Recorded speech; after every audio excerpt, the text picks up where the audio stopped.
امام اعظم ابو حنیفہ رحمۃ اللہ علیہ کا نام آپ نے سنا ہی ہوگا، صغار تابعین میں آپ کا شمار کیا جاتا ہے، اور فقہ اہل سنت کے ایک مشہور و معروف امام ہیں امام اعظم ابو حنیفہ رحمۃ اللہ علیہ۔ فروعی مسائل میں امت کی اکثریت آپ کی پیروی کرتی ہے۔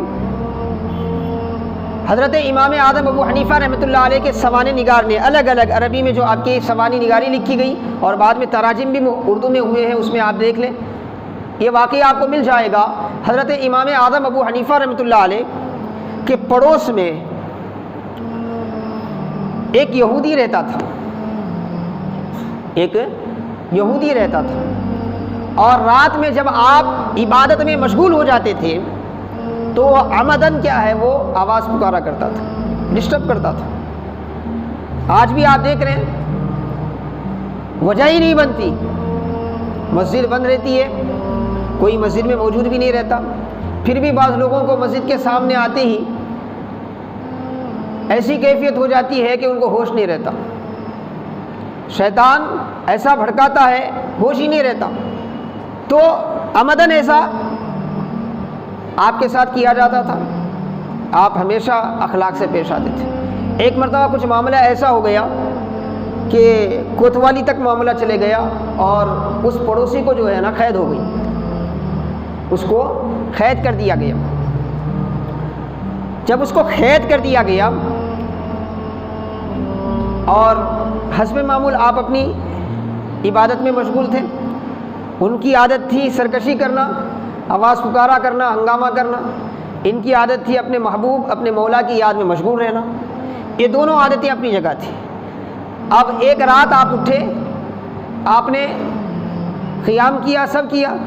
مگر روزانہ وہ جو آوازیں آتی تھی آج آپ کو محسوس نہیں ہوئی۔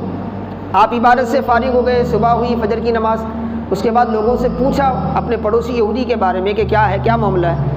تو لوگوں نے بتایا کہ اس کی فلاں غلطی کی وجہ سے، جرم کی وجہ سے اس کو یہ ہو گیا۔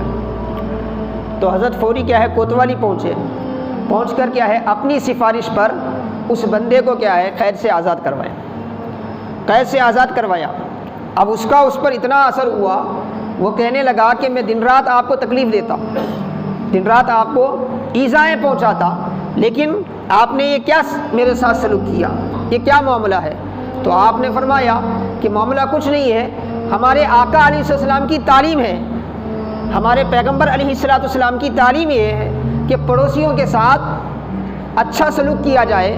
پڑوسیوں کے بھی حقوق ہوتے ہیں، ان کا لحاظ کیا جائے، جو بحیثیت مسلمان میرا جو حق تھا وہ میں نے ادا کیا۔ تو اب وہ بندہ کہنے لگا آپ اپنا ہاتھ آگے بڑھائیے، میں آپ کے ہاتھ پر توبہ کرتا ہوں اور اسلام میں داخل ہو جاتا ہوں، اسلام میں داخل ہو جاتا ہوں۔ تو حاضرین محترم عزیزان گرامی، کہنے کا مطلب کیا ہے، آقا علیہ السلام کی زندگی اور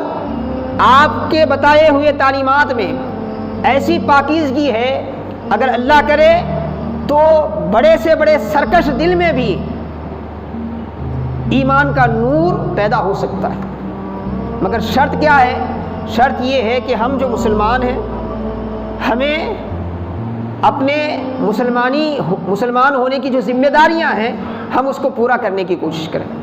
ہم اس کو پورا کرنے کی کوشش کریں۔ اور اس میں سب سے اہم یہ چیز ہے، اب میلاد آ گیا، ہر کسی کے زبان پر کیا ہے رسول اللہ صلی اللہ علیہ وسلم کی باتیں ہوتی ہیں، درود و سلام ہوتا ہے، آپ اپنے حبیب پاک علیہ السلام کو جتنا بھی یاد کریں، بعض لوگ ہیں ان کا ایک اپنا مزاج ہے، ان کے اپنے نظریات ہیں، ان کے اپنی سوچ ہے کہ ہر چیز پر وہ فتویٰ داغتے رہتے ہیں، اور شرک اور بدعت بولے بغیر انہیں کھانا ہضم نہیں ہوتا۔ ان کی طرف آپ توجہ نہ دیں، آپ کو جتنا اہتمام کرنا ہے پیارے آقا علیہ السلام پر درود بھیجنے کا، سلام پڑھنے کا، نعت خوانی کرنے کا، آقا علیہ السلام کی حیات مبارکہ کو پڑھنے کا، سننے